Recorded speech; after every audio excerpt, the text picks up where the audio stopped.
Hey everyone, this is Anna here, and I wanted to share with you the pieces that I just took out of the kiln last night. It was late at night, and it looks like everything that could have gone wrong went wrong. I wanted to share with you because it's not always rainbows and unicorns, right? That's the pottery life, I guess. Um, so I tested a few pieces, and I also have the pieces here that we're gonna go to the gallery for a garden party exhibition. It was called the garden party. So you had to be decorated with things that you see in your garden. I sculpted some birds, and I'll share that with you. But I think the culprit of this not having fired well, part of it was the thermocouple on my small kiln needs to be replaced. And I just replaced the one on my large kiln, not knowing that this one also needed to be replaced. But there were some signs earlier because it was firing a little hotter than what I wanted to, and that's a sign that your thermocouple is going.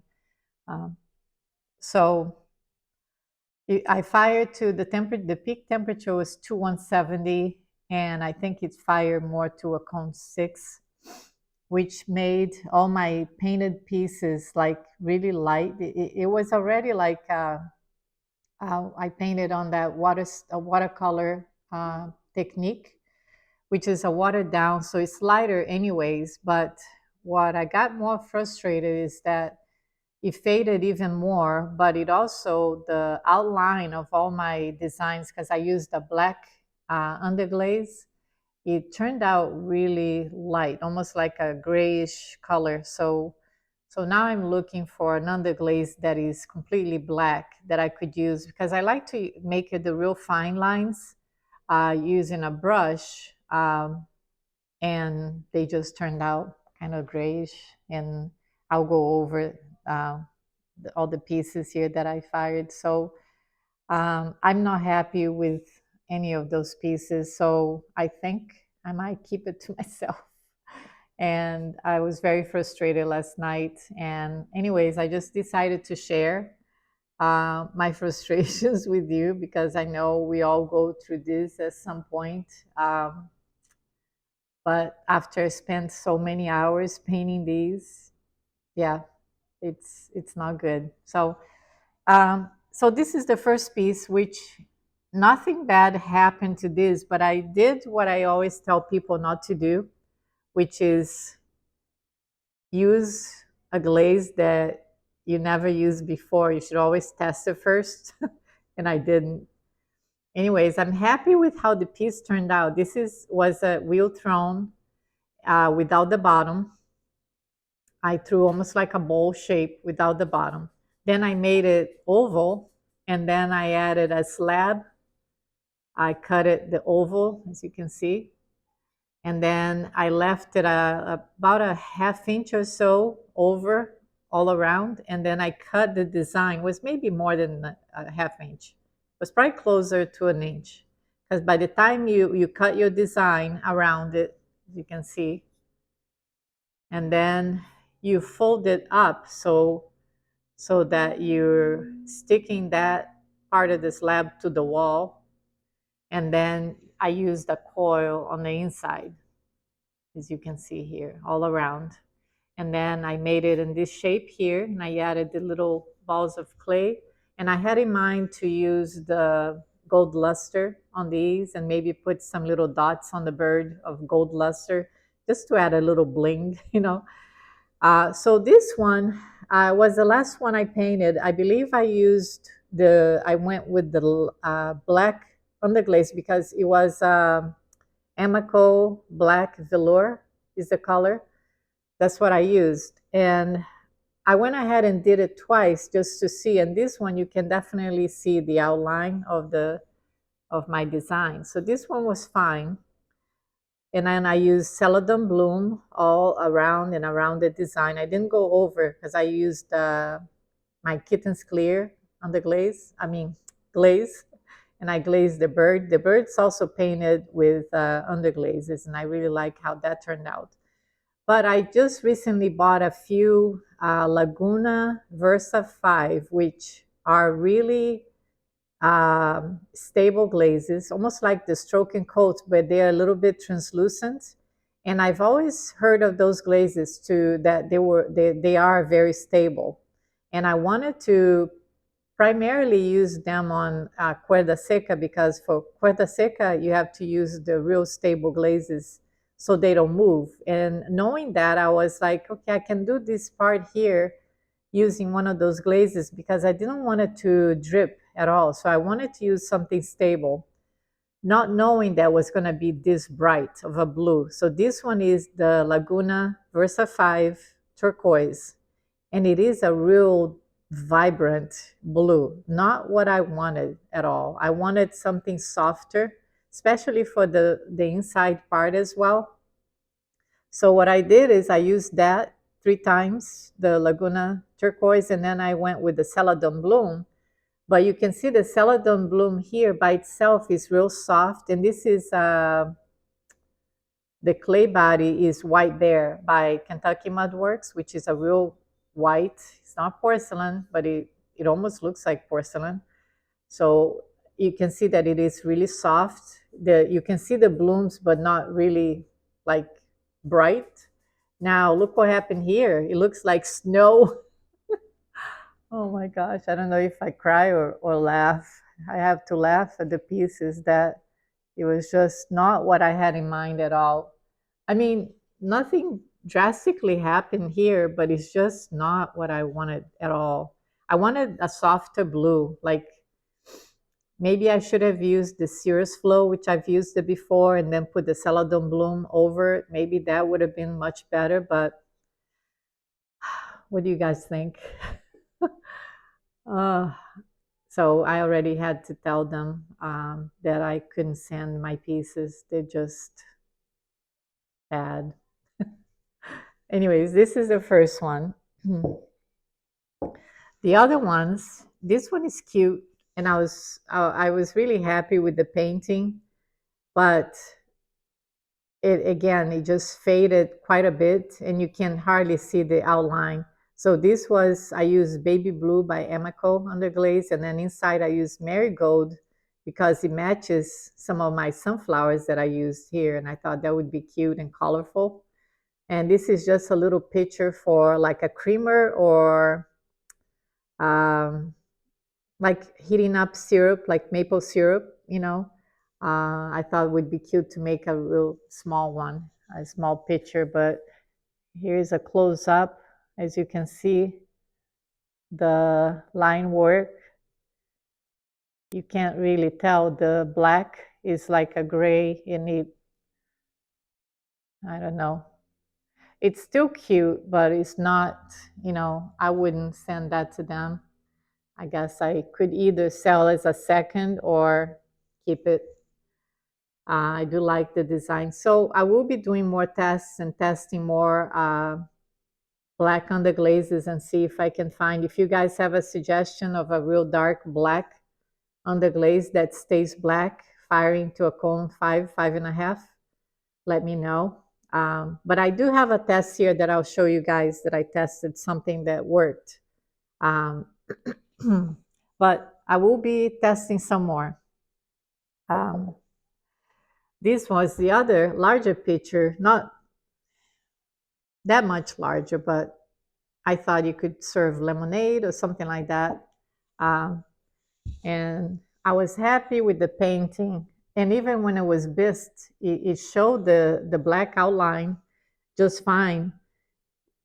It wasn't until I fired, that it just faded. So I painted a cute bumblebee here and another one flying over here. And then it's got some really cute flowers all around.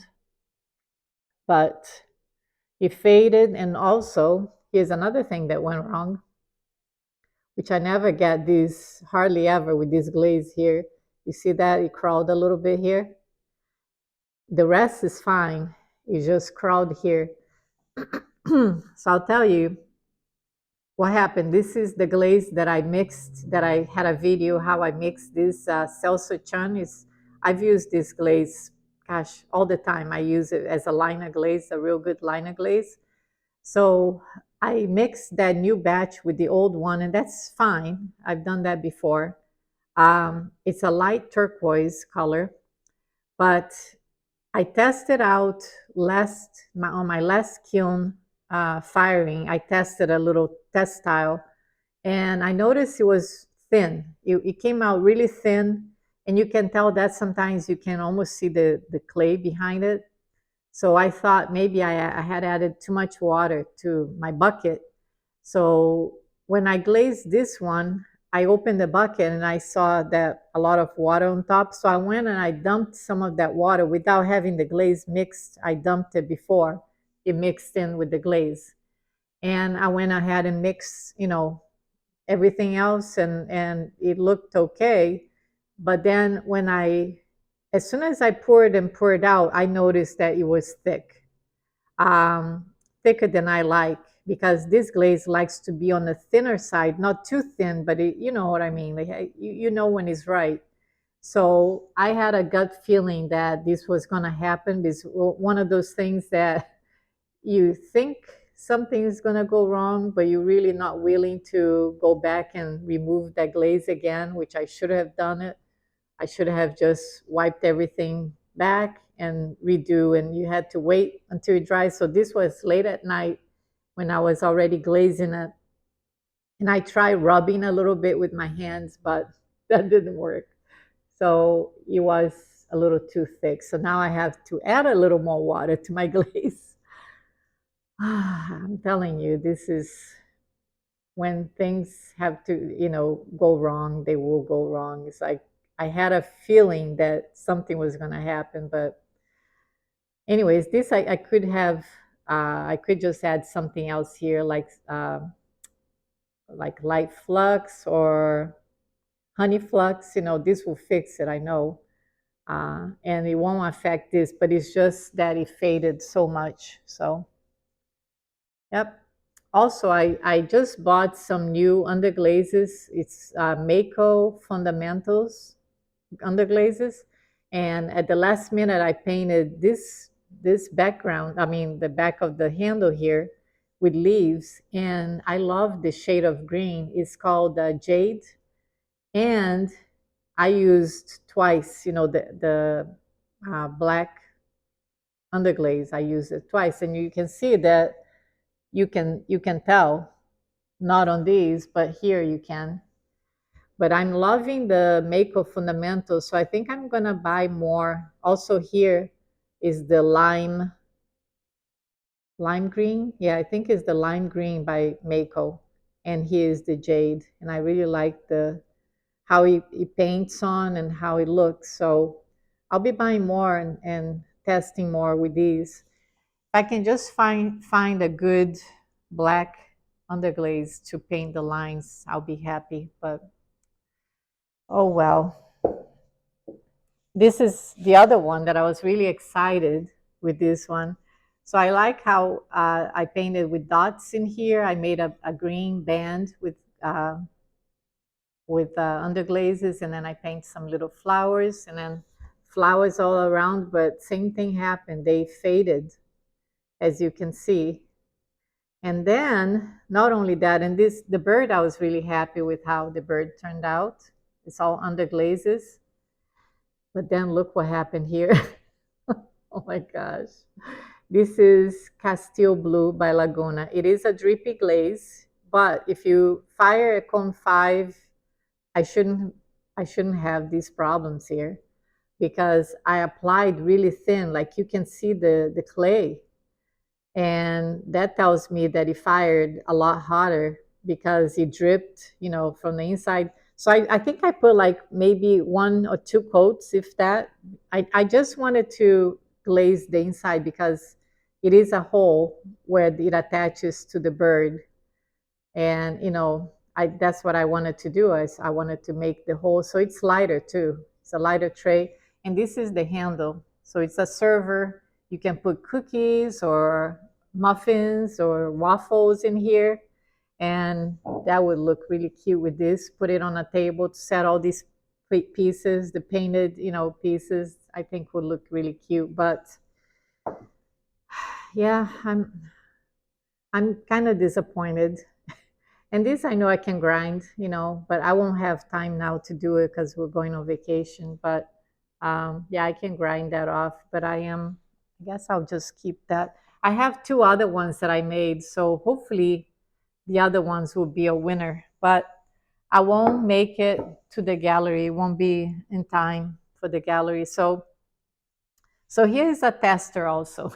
So I'll tell you guys what I did here. This is a speckled brownstone clay by High Water Clay. And it's a real nice, darker, a little darker than the speckled standard, or is it 212, 211, something like that. They have a standard speckled clay that I use also, but this is just a little bit darker. Anyways, I had that and I wanted to make a piece to test out the Mako engobes. So I bought the white one and the speckled engobes. The speckled one I haven't tried it yet. I have a piece that I bisqued with that and I haven't painted on yet. So because it is a darker clay, I wanted to be able to paint with that, with the white engobe, and then be able to do the watercolor painting like I did here and to see how it looks. And it turned out great. Like you can really tell that it's almost like using the white clay body because it is bright, the colors. You can see the hydrangeas here. And then this is the Mako, I mean, not the Mako, the Laguna Versa lavender. And you can see it's really stable. It doesn't move. I did this whole pattern of wavy all around this cup. And then I painted this on. So the white engobe, I painted all the way to here. And then I left it without the engobe on inside. And then I did kind of like a wavy pattern. And I wanted to come with the glaze all the way here. But the glaze is a little too dark. I didn't like it. I'll keep it. Just it was a tester. But I'm happy with the results. And this, I did use the Mako Designer liner, which comes out really black. So here's the difference. I wish I had a picture of this one before the glaze firing, because it looked like the outline was really black and it faded. So here's a difference. As you can see, this one here, you can really tell the outlines, and this one, you can hardly see it. So, and here's the hydrangeas. So this one I tested at the last minute. I was like, I'm just gonna paint something real fast to see how it looks. I painted the hydrangeas there, just blobbed some underglazes real fast, did the outline because I wanted to put things in the kiln and I knew I didn't have enough pieces. I just said, every time I get a chance to test stuff, I will. So on this one, it was just a rush job. I wasn't like really spending that much time with it, but the Mako Designer liner works. So now the question is, will that work if I use a paint brush, like a fine liner as I did here? Because it comes out a little thicker because it is the bottle that have the fine tip. But now I'm wondering if I could use the Mako Designer liner underglaze and use it with a pencil, with the brush, and do the outline like I wanted to show a little bit more. So this is a test that is coming up. Another thing that I'm going to have a video for you guys. This is a piece that was cracked already, so I knew it was already cracked, but I used it as a tester for watercolor. But the outline is a Mishima, Mishima is an inlay. So the way I did it is I paint all these monstera leaves. I paint it on leather hard. So this is porcelain. What you do is you paint this on leather hard, with underglazes, and then you cover your design with liquid wax resist, which I use Mako, but you can use any brand. Just a thin coat, you brush that on, and then you go with an X-Acto knife, and you use the X-Acto knife, the tip of it, to carve all the whole outline of your piece. So you can see that it makes the real fine lines. And then all you do is you put the underglaze, you rub it on with your fingers, and then you rub it back, the underglaze. So you can use a black underglaze, red, blue, like any color that is like a vibrant color that it would work. And I did here too with the vines, and I used like different colors because I wanted something colorful. But yeah, it does work really well. So I am gonna put out a video on this technique. And I learned that from a workshop that I did way back from Chandra Debuse. I don't know if you guys have seen her work on Instagram. She uses this a lot. All her work, I think she does it this way, and that's where I learned this technique, the inlay, with her. Instead of doing the carving that you guys are used to seeing, you can carve that, and you can get a nice effect with that also, with the carving tool, with the real fine tip. But this one makes it real fine lines because you're using an X-Acto knife to inlay the underglaze. So I have some cups here that I use this technique. I always liked it because I like to see the fine lines, the outline, and you achieve that with the X-Acto knife. So it's a cute technique. I don't use that much anymore.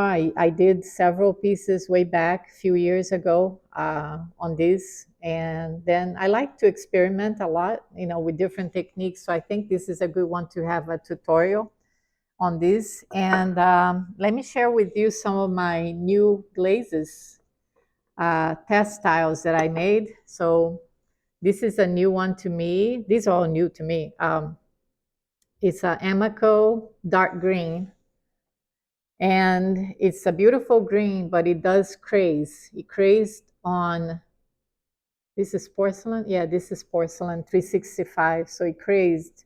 So I imagine it will craze also on frost, Laguna Frost. These two, one is on porcelain, the other one is on speckled brownstone. It's Blue Lagoon, and I like this one better. This is nice too on porcelain, but I like this blue. Look how vibrant it is. I always like to put a little texture to see how it looks also with texture on it. Anyways, that's a new one. This one is a glaze that years ago used to be my go-to glaze. It's a Sea Spray by Opulence. And this is on brownstone, and this is on, it's a lighter clay body, but it's a speckled dark star that I don't use it anymore. I just had a tile that I wanted to test it out on a lighter clay body. But it is a beautiful, kind of like a sea foam color, very glossy, very nice glaze. So somebody posted about this glaze.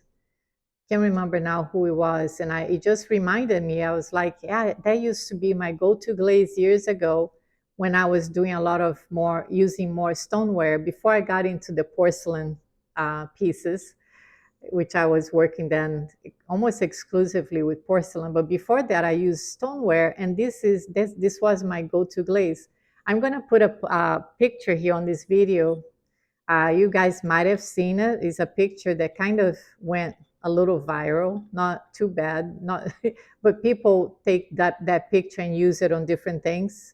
That was before I knew that you could do your watermark, put your name on the picture. Anyways, it's a picture of the first set of mugs that I made. It was a custom made, custom water.